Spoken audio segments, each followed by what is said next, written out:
I'm pleased to say that we are joined by Rashard Cutis right now. Rashard Cutis, good morning to you. A real pleasure to have you on the show this morning. Just Morning. Tell us a little bit about why you decided to start this campaign. Well, the other side of my career has always been comic relief. And I think that, it's incredibly important that we deal with the issue of climate these days, which is not only to do with the planet, but harming an enormous number of people on the planet. And the big question is what we can effectively do.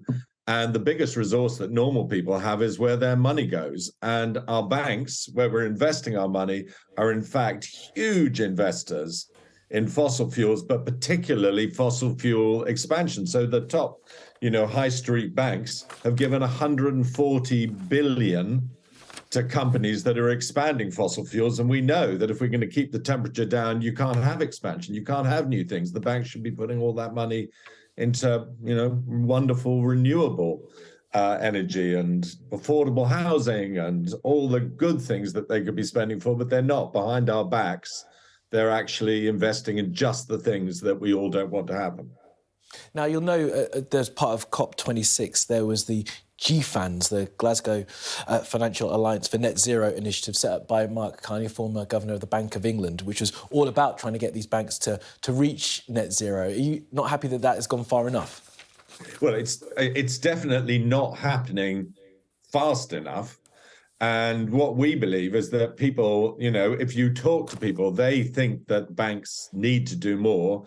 And most people think that the banks shouldn't be investing in fossil fuel expansion. So, yeah, we're just trying to forcefully prod. We've got Greenpeace, Save the Children, Emma Thompson, Deborah Meaden, everybody who we wrote to said this sounds absolutely right. The bank should know that their clients want them to be on the side of solving the problem, not sort of sneaking around behind our backs, investing in things which are going to, leave a ghastly situation for our children. I mean, we're just seeing climate change and its tragedies all around us. And we have the power by saying to our banks, let's actually get out of this stuff to really make a decisive change. If you're recycling, if you're throwing away, if you're not using plastic bottles, if you're, all of those things, do this too. Get in touch with your bank and say, come on, you can be the necessary heroes rather than not doing it. And I think it'd be a shock to most people that the high street banks aren't at the moment pulling their weight.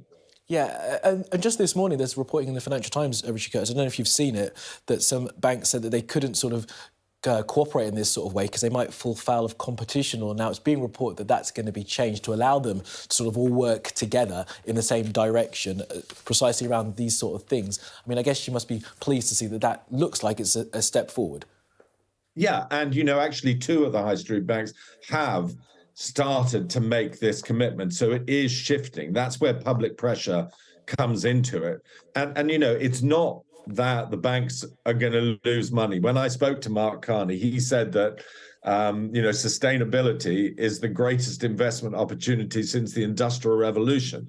So actually, we want our banks to be both smart and doing the right things. And the climate crisis requires everyone to do everything to get where we want to. And surely the banks who have our money, who we trust with our lives in that way, should be leaders, not laggards.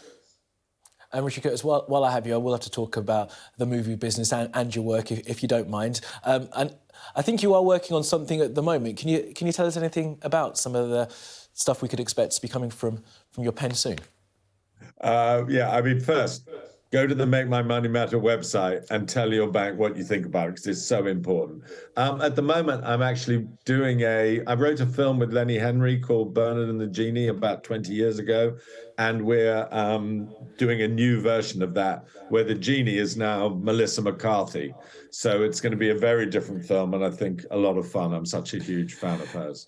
Yeah, I had a little Google about that. It's going to be set in New York and that's going to be coming pretty soon, huh? Yeah, that's right.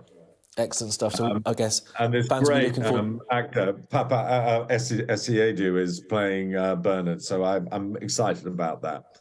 But mainly, I want to solve the climate crisis and do it now. And so tell your bank what you think and get them to be the things that lead the change rather than the people that, stop it happening. All right, you made your point very forcefully, Rashard Cutis. It's a real pleasure to talk to you, and we got a little sneak preview about the work you're looking forward to next. So, Rashard Cutis, appreciate your time this morning. Thanks for being with us. Thank you. Great to talk.